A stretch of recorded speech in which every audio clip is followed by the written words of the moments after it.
રાજકોટ જિલ્લાના ધોરાજીમાં ટેકાના ભાવે મગફળીની ખરીદીમાં વિલંબ થતો હોવાનું સામે આવ્યું છે. તો 9 નવેમ્બરથી ટેકાના ભાવે મગફળીની ખરીદી કરવાની જાહેરાત કરવામાં આવી હતી.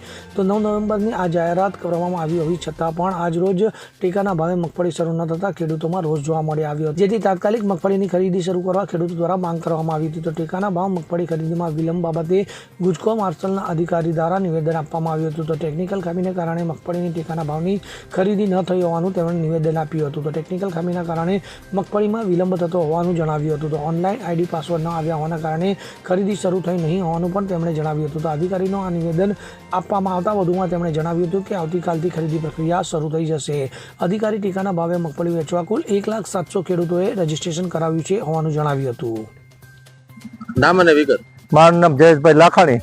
ધોરાજીની અંદર અત્યારે ખરીદી ચાલુ નથી. સરકારે કાલે પરિપત્ર બહાર પાડ્યો કે 9 તારીખે ખરીદી કરે ને કોઈ ટેકનિકલ અધિકારીને અહીંયા પૂછવામાં આવ્યું તો ટેકનિકલ ખામીના હિસાબે QR કોડ નથી મળ્યા એટલે ખરીદી ચાલુ નથી થઈ. પણ મારી એટલી વિનંતી છે કે અત્યારે ખેડૂતને આ જે ટાઈમ છે નવું શિયાળુ પિત્તનું વાવેતર કરવું છે, જ્યાં લગન મગફળી ખરીદીને 1-1.5 મહિને પૈસા આવે અને આ વખતે રજીસ્ટર પર ખેડૂતનું વધારે થયું છે ધોરાજી તાલુકાની અંદર. અને જો જલ્દી ખરીદી ચાલુ કરે અને વધારે ખેડૂતને બોલાવે તો મગફળીની ટાઈમસર ખરીદી થઈ જાય. કારણ કે સોયાબીન, અડદ અને 4 જણસીની એકાયરે ખરીદી છે. તો મગફળી અત્યારે સૌરાષ્ટ્રની અંદર ધોરાજી તાલુકામાં વધારે પડતી છે.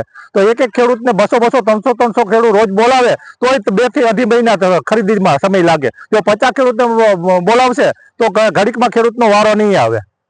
શું કહેશો? સરકારને એટલી માંગ છે, કાલની આજની તારીખમાં ભલે 2 દિવસ લેટ થયા પણ ગમે એમ તારીખ કરીને કાલે એટલી વિનંતી છે કે ધોરાજીની અંદર કાલની ખરીદી ચાલુ કરી દે ખેડૂતની મગફળીની. ગુજરાત સરકારે ટેકાની ખરીદી ગુજકો માસોને સોંપ્યું છે અને અમે આ ખરીદી કાલે અમે આઈડી પાસવર્ડ ને બધું અમે એના માટે પ્રયત્નો કર્યા હતા કાલ આખો દિવસ. એટલે આઈડી પાસવર્ડ અમને અમારો ખુલી ગયો અમારા કોમ્પ્યુટર સિસ્ટમમાં. આમાં QR કોડ છે એ આવે તો એના પછી અમે મેસેજ કરી શકીએ. એટલે QR કોડ માટે અમે ગુજકો માસોલના અમારા જે કર્મચારીઓ છે ત્યાં એમને કાલ અમે સક્રિય કરીને વાત કરી છે. QR કોડ તમે ખોલો તો મેસેજ થઈ શકે. એટલે આજે 11 વાગે આસપાસ QR કોડ ખોલી દેશે અને QR કોડ ખોલશે એટલે અમે તરત મેસેજ કરી અને આ ખેડૂતોના હિતમાં અમે આ કામગીરી ઝડપથી જેટલી શક્ય એટલી વહેલી કરવા અમે તૈયારી અમારી છે. અને અહીંયા પૂરતી વ્યવસ્થા છે, તમામ પ્રકારની પૂરતી વ્યવસ્થા છે અને ખેડૂતોના અને સંસ્થાના હિતમાં અમે આ ટેકાની ખરીદી અને એ રીતે અમે કામગીરી કરીશું.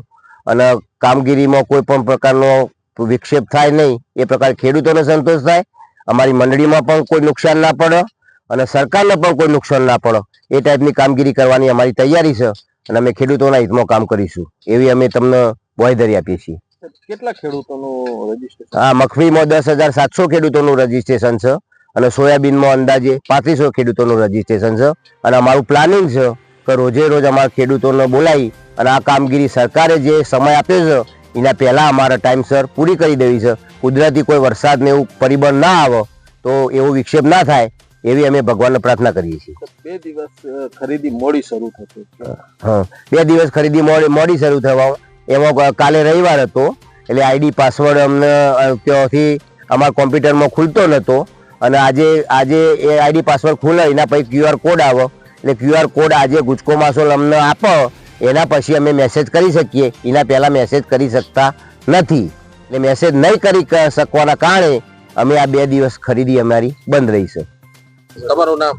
ધીરુભાઈ ટપુભાઈ એવરા, ધોરાજી, પ્રોપર ધોરાજી. સરકાર 9 તારીખથી ચાલુ કરવાની હતી મગફળીના ટેકાના ભાવની, તો હજી ચાલુ થઈ નથી. તો તાત્કાલિક ચાલુ કરાવે. ખેડૂતોમાં કેવો રોષ છે? ખેડૂતોમાં તો બહુ જ રોષ છે અને જલ્દી સહાય આપી દો તમે ખેડૂતોને. શું કહેશો? જે ટેકાના ભાવે મગફળી ખરીદીમાં વિલંબ થયો એના કારણે શું ખેડૂતોમાં કેવી નારાજગી છે? ખેડૂતોમાં નારાજગી તો બહુ જ છે. એમ કે છે ભાજપ સરકાર જાહે કદાચ આવતી ચૂંટણીમાં તાત્કાલિક ધોરણે ચાલુ કરાવો કાલથી. અલ્પેશ ત્રિવેદી સાથે CN24 ન્યૂઝ, ધોરાજી. હવે જુઓ દેશ દુનિયાની તમામ ખબરો તમારી આંગળીના ટેરવે. ઉઠાવો મોબાઈલ અને Google Play Store પરથી ડાઉનલોડ કરો અમારી CN24 ન્યૂઝ મોબાઈલ એપ.